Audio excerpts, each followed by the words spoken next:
99% of all pictures of Jesus in the black home, in the black church, in the black community has the European as our savior. That is a problem. Why? Coming from a psychological perspective, if you teach children that God is white, sooner or later when they become adults, they will assume that some of that godliness has attributed itself to all white people, and then it becomes more easy, much more convenient to accept second-class citizenship because if God is white, maybe that's why white people are in charge of everything. If God is white, maybe that's why most of the presidents have been white and all the Supreme Court justices, except two, have been white. Maybe I can understand racism if I look at it through the lens that God is white. But of course, we know historically Jesus was not white. He did not look like Barack Obama. He was blue, black, and purple. And how do we know this? Because every picture of Jesus Christ, every statue had him as a blue, black, purple African. In fact, the oldest picture of Jesus, which is still in existence in a museum in Ethiopia right now, he's blue, black, purple with nappy head, and so are all the 12 disciples as well. So we know what Jesus looked like. But when you study racism, when you study the rise of white supremacy, particularly in the Christopher Columbus age, you'll see that one of the greatest weapons that have been used against African people and all people of color, but I'm going to deal with African people, because too often we get clumped into these labels of people of color, where everybody else under the people of color umbrella get attention but black people. So I want to be clear, I'm unapologetically African. I am proud God made me an African. I don't want to be nobody else. But for those who are not African, I'm here to affirm you as well, because I'm not a racist, I expose it. But too often being a black man in American social reality, whenever you are unapologetic about who you are, people automatically and intentionally misinterpret that to mean you are a racist. But let me be clear, no black person in this audience can be a racist. In fact, almost nobody in this room could be a racist except some Europeans in the room. Why do you say that? What separates racism from privilege? What separates racism from prejudice? I can be prejudiced, but I can't be a racist. What is the difference? Prejudice is attitude. Prejudice is deciding that I'm not going to trust this white person, I'm not going to trust this Chinese, I'm not going to trust this European Jew or this Arab or this East Indian because he's different from me. I'm going to go off of what I've heard. That's prejudice. I'm prejudging you. And that prejudgment is going to dictate how I interact with you. That's prejudice. And anybody can be prejudiced, but I can't be racist. Why? Because racism is prejudice plus power. To be a racist, you got to have the power to implement your prejudice in order to disadvantage other people's opportunities. I give you an example. If a black person makes a white person angry in America, it doesn't really mean much. But if a white person makes a black person angry, it doesn't really mean much. But if a black person makes a white person angry, it can mean everything. Because her father might be the judge that my brother has to go before for his sentencing. Her cousin might be my daughter's principal. Her nephew might be the banker that my mother is trying to get a loan through to purchase her first home. So first of all, we got to understand that racism is a group system. It is not about individuals. There's no such thing as individually racist people. Groups are racist against other groups. Why am I saying that? Because a lot of times you'll get good white folks who will say, well, I'm not a racist. Well, it's not about you. It's about the group. And in my own personal opinion, I believe that all white people are racist. But I want to explain what that means, because I don't believe all white people are bigots. I believe all white people are racist. What do you mean all white people are racist, but they're not bigots? Bigotry is when you want to systematically destroy another group. Bigotry is the N-word. Bigotry is, I hate those people. Bigotry is that emotional, religious type of hate.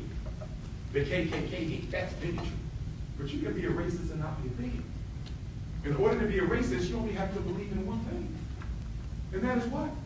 That you want your group to continue to control and dominate and monopolize resources, privileges, and opportunities. That's all white people need to believe in to be a racist. And as a student of history, although I'm a psychologist and educator, I'm also a political science major from undergrad, I'm not aware of any Europeans who have ever systematically fought to give black people an equal shot. Now, you may have fought to make the schools better. You may have fought to change the laws in the prisons. You may have fought to stop police brutality. But have you never systematically fought to eliminate the causes of the police brutality?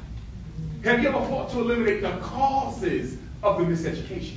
See, in America, we deal a lot with symptom management. They will manage the symptoms. Let's throw a couple $100 million at police brutality. But police brutality ain't got to do with money. It's about power. Let's throw a couple $100 million at the miseducation machine. But the miseducation machine is not really about money. It's about power. You would spend $250,000 in the schools, but you don't do nothing about the fact that 96% of teachers are white females, and that when they show up in the classroom with that black boy, everything they think of the black man comes out through their instructional energy. And that even according to the research from America's top universities, the #1 predictor of academic success in the classroom is not whether your father's in jail or your mother's on welfare. It's not whether you listen to 50 Cent or Lil Wayne. It's not whether you live in Bethlehem, PA, or the worst ghetto in North Philadelphia. The #1 predictor of academic success is whether you believe that child can learn. Give to black children, black male teachers. Now, I'm passionate about this because I'm a school psychologist. And so most of my time is spent giving what? IQ tests, achievement tests, visual motor tests, adaptive behavior tests, emotional screenings, behavioral screenings. I test so much I could probably give the test without the protocol. But the issue is, most of the children who come before me are not reading disabled, they're not math disabled, they don't have ADHD, and by the way, ADHD ain't nothing more than ain't no daddy at home disorder. Every other day I'm talking to African Americans who want to be Native Americans all of a sudden. I'm half Choctaw, I'm half Seminole. Won't even let you near a casino. You want to be Native Americans. That's how much we hate ourselves. A black person find out they got a little bit of white man in them, they act like they hit the lottery. My great-grandmother was Irish.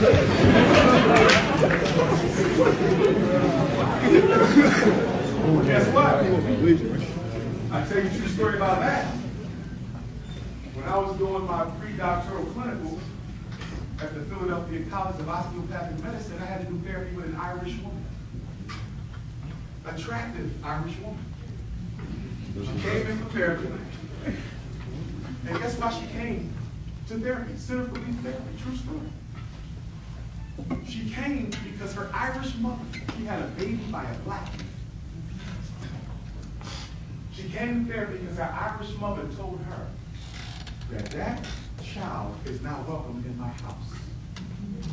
The little black girl, beautiful little princess, has never met her maternal grandmother and never will, because she does not approve of interracial marriage or the product of it. And this woman came to therapy. And I can't remember if I was assigned to the case because I was a black man, but either way, I ended up with the case. And my job was to help her come to terms with the fact that her mother was a bigot. Not just a racist. This wasn't about resources and privileges and opportunities only. This was about denying your own flesh because the father was an African. Why am I bringing this up? Because one of the things that I'm most known for in terms of controversy is the fact that I don't support interracial marriages. But I want you to understand why I don't support it. It's not because I think the white woman is less than the black man. And it's not because I think the white man is less than the black woman. The reason I don't support black men or women marrying outside of the race is because marriage is a financial institution. And under most circumstances, women live longer than men. So if Dr. Umar marries a white woman, when I die, she will inherit my estate. And what are the chances that that privileged white woman is going to do a drive-by on North Philly and drop off the $1 million check for the black kids in the ghetto? She's not. And so the issue with black men marrying white women, and most of the time, it's a black man with means and a white woman without it. When he dies, she never invests that back in our community. So my question for black men who want to marry outside the race so much, why do you want to steal from your own and freely give to another group? Haven't they stolen enough already? It's not about hating nobody. It's about looking out for yourself. I would have no problem if some white man felt the same way if he went through what I went through. So white women in the audience, I don't hate you, I don't dislike you. I'm not going to date you because my loyalty is to the black woman. And I say that.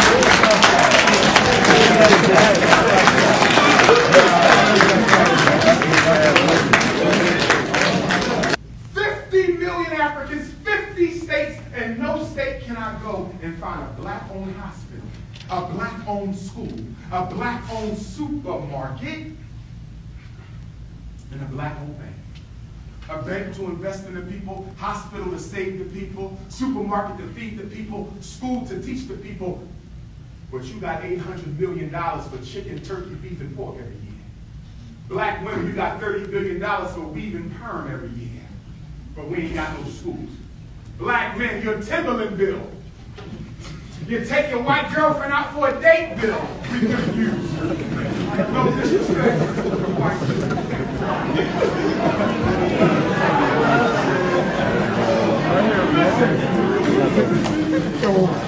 Listen. Critical race theory exposes the hypocrisy and contradiction of America as the city. That's why it'll never work. See, one of the privileges that white people have, and all white people have, I don't care if you're poor white or rich white, you all got it. You do not have to be accountable for what your ancestors did to put black people in our current political reality.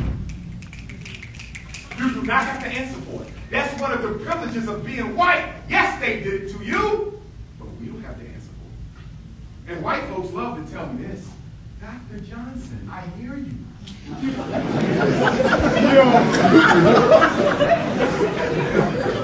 This is what they say.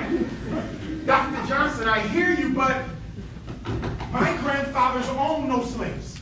I can show you how my ancestors who came here from Ireland or Portugal or Sweden or France, they had nothing. They were dead and broke, almost as poor as yours. At no time did we ever own a slave. And I say that may be true. But now I have another question for you, liberal white person. Your ancestors never owned slaves. Can you show me how they never benefited from slavery, though?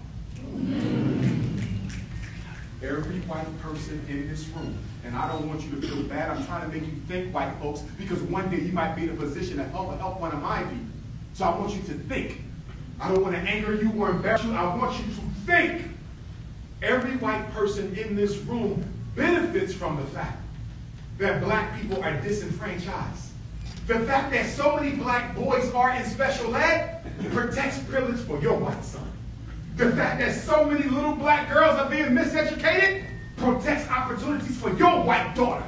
Every time one of us is done wrong, whether you were involved in it or not, you reap the benefits of the racism. It's not about what your family was in.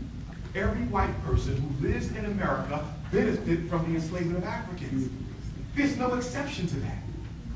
So what do we hold you accountable for? We hold you accountable for the fact that you know you benefit.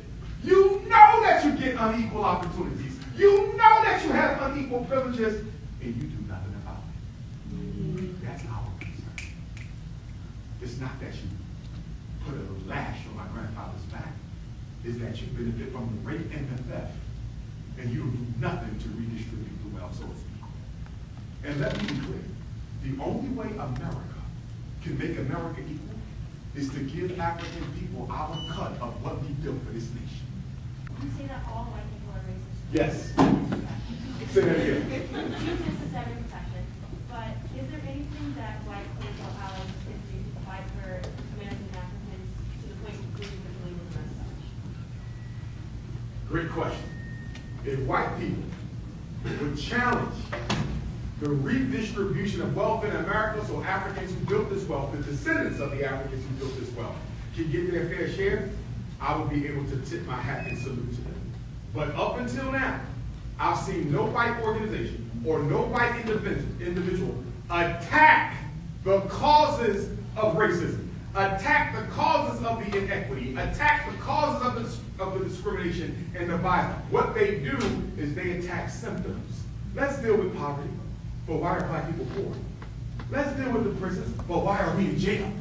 Let's deal with the schools, but why are we being miseducated in the first place? You see, so what I see is a lot of symptom management, but I don't see anybody dealing with the cause. Joe Biden, after he signed the transgender bill and the Asian hate bill and gave the Afghan refugees $2 billion, he turned around and signed Juneteenth as a federal holiday.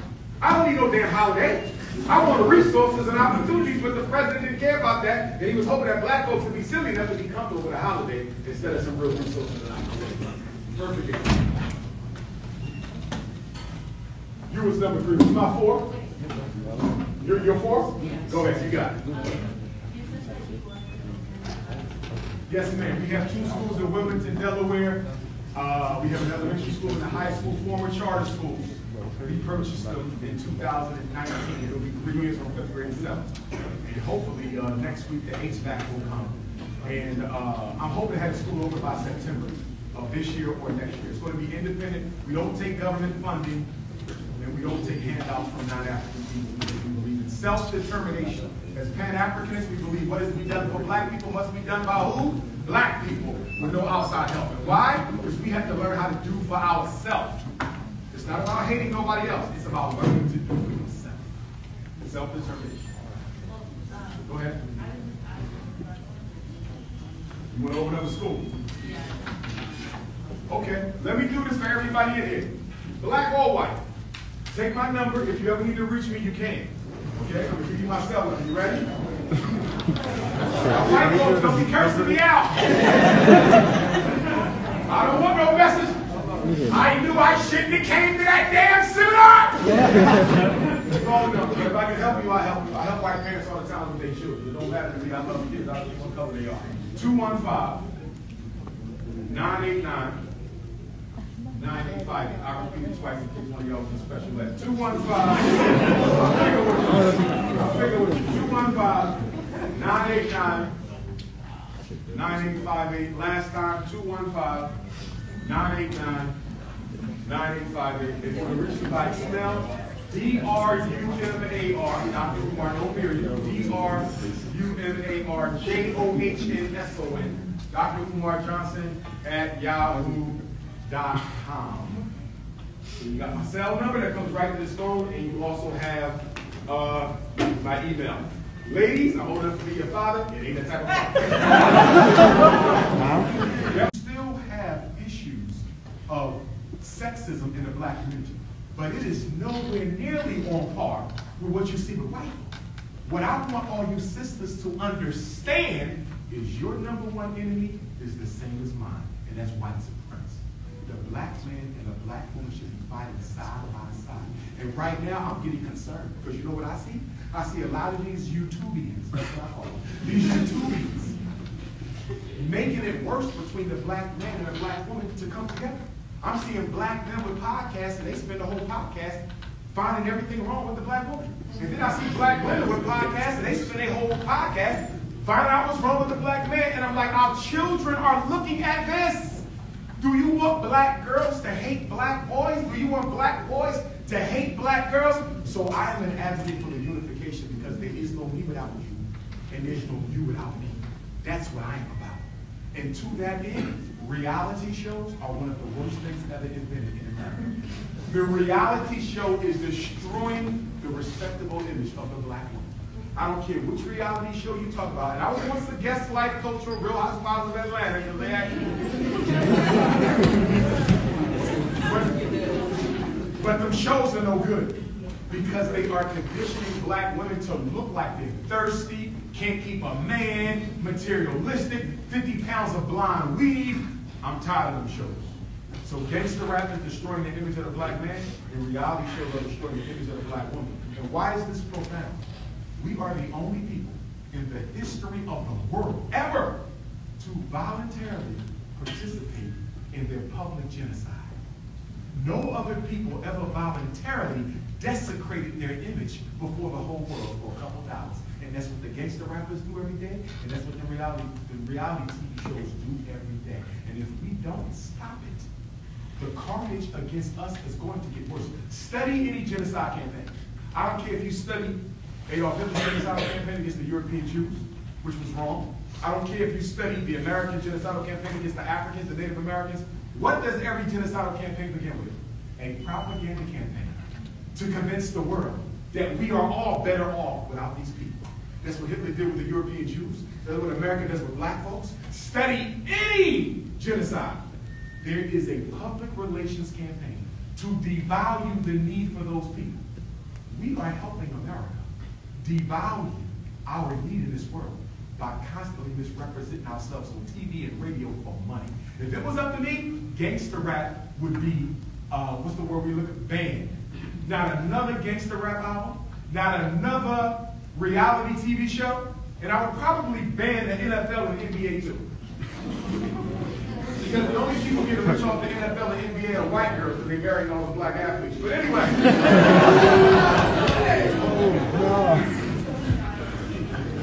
Well, listen, interracial marriage is overwhelmingly black man and white woman. And then brothers, we get mad at the sisters when they end up with a white man. But here you are dating everything except a black woman. How you going to get mad at her for going outside the race when you keep going outside the race? And if anybody thinks interracial marriage is not economic, if you think interracial marriage is not economic, does anybody know a rich white woman married to a broke black man? I don't know. It ain't. It never will be.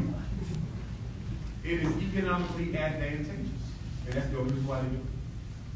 And we need to stop it because our children need to see healthy examples of black on black love. Have you noticed you don't see black on black love on TV no more?